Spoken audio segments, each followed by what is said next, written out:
yeah, I don't know. I don't think nobody's ever excited to be a pawn or to be a nominee or to be whatever, like to be on the block. No one's ever excited to be on the block. Except for Tucker. Except for Tucker, yeah. And because he's so good. And he won his way off. Yeah. So. Hey y'all, welcome back to my channel. My name is Lex, and I would absolutely love it if you want to support this channel, if you want to support the content, if you want to support me, if you would like, share, comment, and subscribe. It inspires me to keep creating, it gets the videos out to more people, and overall it lets me know that you guys enjoy what's going on. If you haven't checked out my last couple of videos, please do. I did recaps on the live feeds from last week, as well as the footage we saw on the CBS show of Angela and Quinn's fight. My thoughts, my takes on that all. So definitely go and check that out if you are interested. I also have been doing live feed recaps pretty much every day since Big Brother has began. So you can check out all of those in this card that will be linked up here called Big Brother Vids. And in addition to that, if you're interested in any other content on the channel, I did finish Love Island USA, so check that out. And we will be starting Love is Blind UK very soon on August 7th. So there's a lot to come on the channel, y'all. A lot to come on the channel, so please stick around. Let's get into this live feed recap. Now, obviously, I haven't done a feed recap in a couple of days, so we're going to just kind of breeze through a little bit of stuff that happened in the last couple of days, and then obviously we'll go more in depth about last night. So, starting with the house, Cedric is the HOH. Don't know what the competition was, but Cedric off the gate, he literally wants to put up Angela, Kenny, and he needs a third nominee, but he's not sure who he's going to choose. He doesn't want to choose MJ because she has the power. He doesn't want to choose some other people like Brooklyn or Leah because he doesn't want to step on other people's toes or step on the toes of the quote-unquote collective. Which, by the way, this week, because Cedric's in power and because Cedric and I think Joseph, they believe that the collective is real. So that alliance has now come into the forefront because Cedric believes in it. He's HOH. But mind you, most of the people in the collective have other alliances that they are stronger with, or at the very least, other alliances that they kind of convene with more. I'll put this nice chart from Big Brother Junkie. This is not my property. Thank you, Big Brother Junkie, for this amazing chart. I will put this here so you guys can know the current state of the alliances in the game because, like I said, every week it seems to flip-flop based on who is the HOH, which alliance is more in power. So Cedric had this convoluted idea that he was going to be able to ask Joseph to be a pawn, and he was 100% going to say yes. He kept like telling everybody like, hey, I will ask Joseph. Joseph will say yes. It's going to be great. It's going to be amazing. And that didn't really happen. That didn't really happen. He did end up actually asking Joseph, and Joseph straight up said no, which as he should. Pawns go home. Joseph is clearly a super fan of the show. Him and Quinn were having like a pretty deep conversation. They mentioned Sharon Armstrong. They mentioned like other things. So Joseph is definitely a real super fan of this game, and he is aware that if he goes up as a pawn, pawns go home. Like, I don't know, pawns go home in this game. It's not even abnormal for a pawn to not go home. So I understood and I respected Joseph saying, hey, I'm not going to. Now, Cedric was hoping that someone else from the collective would go up as a pawn because he did not want to have to burn bridges of somebody else in the house. And honestly, Kenny, who I telling y'all, Kenny has to be nominated. And Kenny also said if he wins the veto, he would not use it.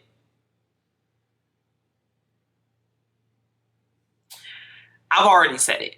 Get Kenny out of this house. Like, I don't understand. I'm not one of those people who's buying into this Kenny's playing 4D chess. Kenny's a master strategist. No, Kenny's a sore loser. I've already said it. I'll say it again. Kenny is a sore loser. Kenny hates the fact that he is not steamrolling through the house on top.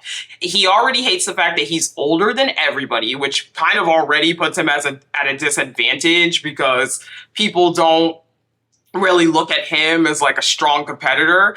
But he also doesn't like the fact that he's not winning everything, that he's not HOH and veto winner every single week. I think for Kenny, the structure of this game is just not it. And even the fact that he's trying to make this strong male alliance and a lot of people aren't interested, Kenny's a sore loser. And that's frustrating. Get him out of the house. Like, he's such a sore loser, and it's sad to see. It's sad to see. Anyway, let's head over to the noms, okay? Because there's a lot of chatter, a lot of deliberation about who to put up. But ultimately, the noms are decided, and they are Kenny, Angela, and Tucker. Tucker actually goes ahead and he says he actually asked to be nominated. He volunteers to be the third person, saying, look, I think I'm good in this house. I have a lot of people that trust me. So I will go ahead and be that third nom, which, again, why are we volunteering to go on the block so much? Why are we volunteering to go on the block so much? Now, Quinn has a little throwaway comment at some point where he tells the group upstairs, the HOH group, that he thinks Kenny's a cop because he's bald, and hey, he was spot on. I just threw it in there because it was funny. He was spot on.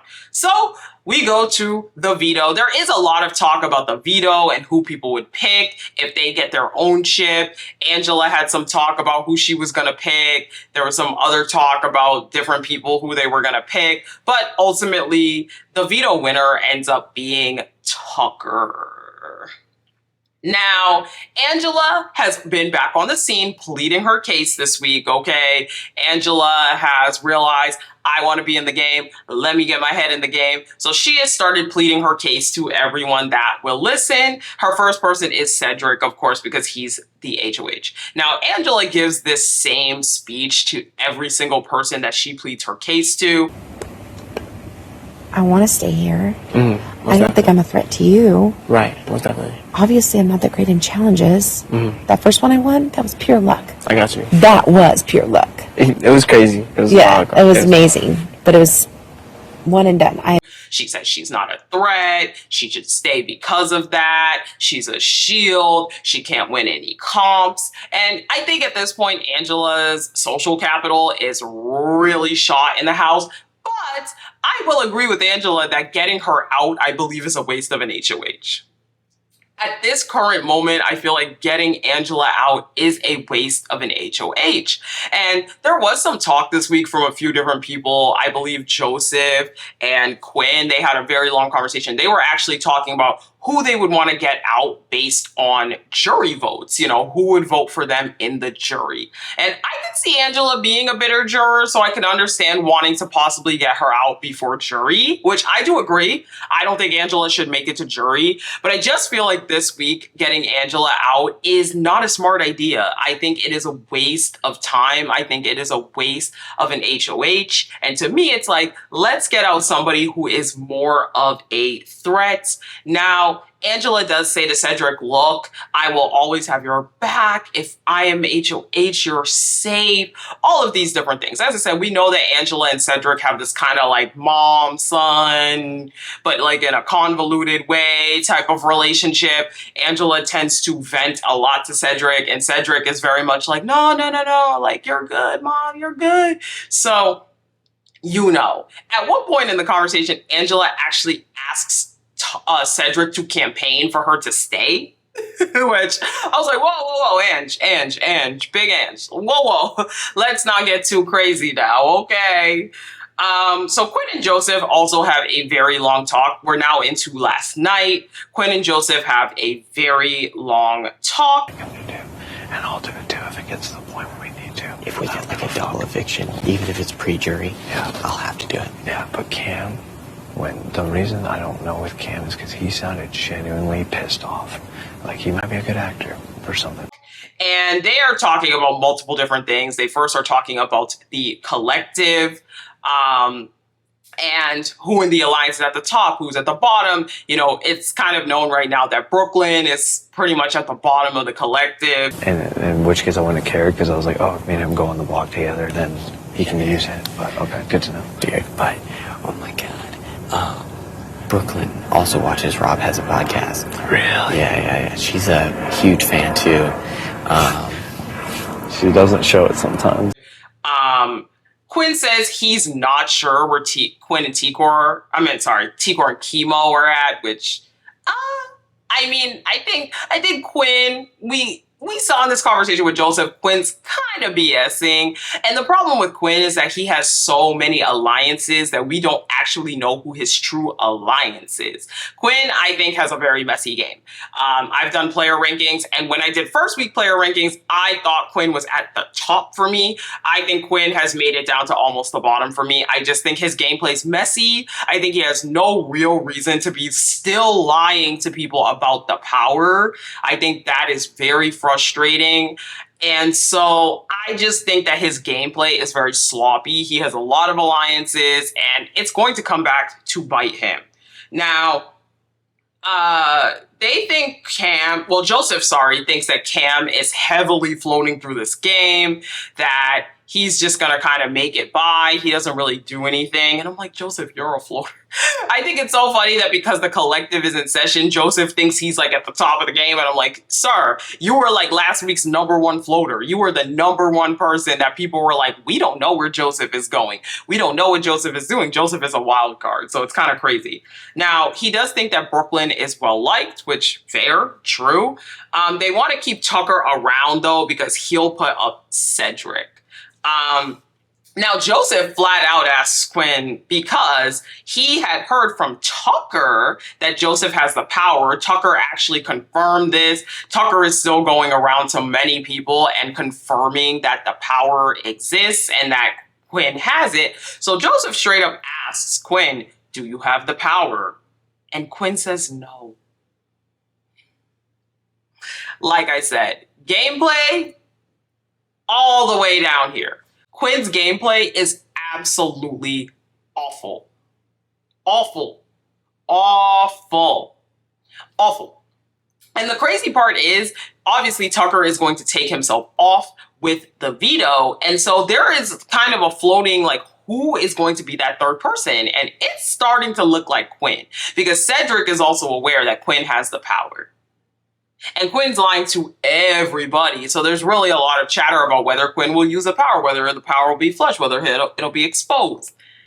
I don't get it. I don't get it. Now, Joseph does also say he doesn't trust Chelsea, and he's been saying since the beginning of like this HOH week that he just does not trust Chelsea. She's somebody that he doesn't really want to align with like that. So MJ and Leah also have a long conversation last night. So MJ tells Leah how she heard that Kenny is gunning for her if he wins HOH. With Brooklyn, but he's not coming for you. Because I don't know. I mean, he's promised you that, like, he's on your side. Yeah. That's scary. So, I'm like, I don't want to. Look, the reality is Kenny is gunning for women. He's gunning for women, period. I don't think Kenny has a specific woman in mind. He just wants to put up any 3 women that he can. Leah tries to tell her, no, that's not true. You know, Kenny really likes you, whatever. But MJ does reveal that she doesn't want to use the power unless she has to. So she really doesn't want to use it this week. Now, MJ is also suggesting in this conversation, like, why not put up Cam? Like, why isn't Cam an option? You know, Cam's kind of floating. And Leah, as we know, wants to distance herself from Cam. She doesn't want to be part of a showmance. It's a lot of risk. But they think that Cedric is going to put up MJ or Brooklyn in that third nominee spot. But again, there's a lot of chatter about it potentially being Quinn. So Cedric and Tikor have a conversation, and they are also discussing the possibility of MJ being put up. Now, he says he'll put her up as a pawn, even if she says no. To being a pawn, and if she says she's not open to it, I'm going to say, okay, I respect your decision. Thank you for the insight. I hope that whatever happens, like, we can move forward in a strong manner. I know that no one wants to go on the block, but he says he'll ask her, but even if she says no, he's still willing to put her up. Tikor is talking about how MJ was really paranoid, really scared, again, because of the power and stuff. She's just scared that she's going to go up. Cedric does say, though, that he wants to keep Rubina for as long as possible. And now, like I said, because of this conversation, it's really not clear. I think Cedric is in a weird spot where he does not know exactly who he wants to put up. And so he is just running through options, going around through options, and that's that. We also get another conversation of Angela pleading to yet another group. Angela always has these same lines ready. You know, we saw her practicing in bed week 1 for her iconic speech, and I think Angela practices all her lines in bed because she is telling them. Yeah. We'll operate one day at a time. That's all I can do right now. That's all. But it doesn't hurt to petition to stay. Oh, absolutely. And you should. Yeah. Letting you guys know where my heart is. Absolutely. Look, I'm not a threat. I'm not somebody you should be worried about. You know, I just thought I should have the opportunity to plead my case. And you know what? Like I said, for what it's worth, we drag Angela a lot, but Angela is one of the only people campaigning. We don't see Kenny campaigning. Kenny has not tried to stay in this game. He's just such a loser that he's like, you know what? If I get out, it was by my own hand. And it's like, dude, what a loser. So, some things of note, especially since I missed a couple of days because I was out of town, which, by the way, if you made it to this point in the video, please hit subscribe. It will really help the videos to grow. It will really help me to know that you guys like this content. Okay, things of note. Number 1, the collective solidified their alliance at the beginning of this week. As I said, because Cedric is in power, now this alliance is real because Cedric believes it's real and nobody wants to rock the boat and be like, yeah, the collective has not been a real alliance. So they did solidify themselves. Like I said, alliance chart will be right here. Quinn does tell Cedric that Lisa has the power. Okay, he was still trying to push this. Lisa had the power. Lisa had the power. But it's like, Quinn, you're so stupid because Lisa's gone. Lisa's gone. So Lisa left the house with a power? Make that make sense. That just logically does not make sense because Lisa's not in the house anymore. If Lisa had a power, how would she get out? Now, Cedric tells MJ he is considering nominating her because of the power. He is considering nominating Quinn, because of the power. Okay. Quinn also told Joseph about the Pentagon. Like I said, Quinn and Joseph have been having a lot of conversation. So Quinn did tell Joseph about the Pentagon, but he wants a group of Tikor, Chemo, Rubina, and Leah, around him for like safety net, for protection. Kenny also at some point forms an alliance with Tucker and Cedric because, as I said, Kenny is trying to have alliances with men, all of the men in the house. Joseph this week is living in the land of Delulu. For once, Joseph feels like he is part of the game, and you know what? Can't fault him for it. But Joseph doesn't really realize that most people of the collective have stronger alliances, okay? Joseph thinks the collective is the core alliance, and it's like, no, this alliance is coming to fruition because, again, he's in power. Joseph also does not like that they brought Brooklyn into the alliance. He's always talking about how Brooklyn's at the bottom, she's disposable. Like, he does not like that Brooklyn is in the collective. However, Quinn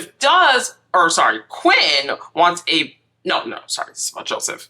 Joseph does want a backup final 2 with Leah because he feels like he gets along better with her than Rubina. So I'm sure at some point he'll try to talk to Leah, which Joseph and Leah, I don't know.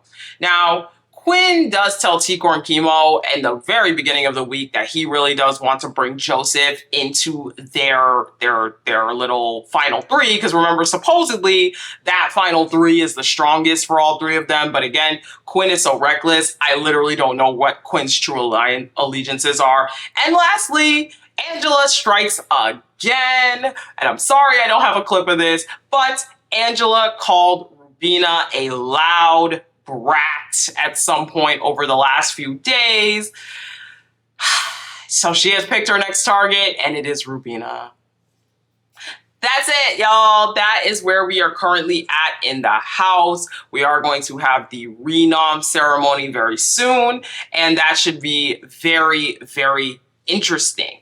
Anyways, if you got to this point of the video, please support me, support the channel, help to drum up engagement by liking, sharing, commenting, and subscribing on the videos. It helps the videos to grow. And again, I've said it so many times, we are on the road to 1,000 subscribers. I just recently hit 700 in less than 2 weeks. I gained over 100 subscribers from the Big Brother content. So thank you guys so much. Hi for being here. Please support the channel if you like the videos. And if not, I will talk to you guys in the next feed recap. Bye.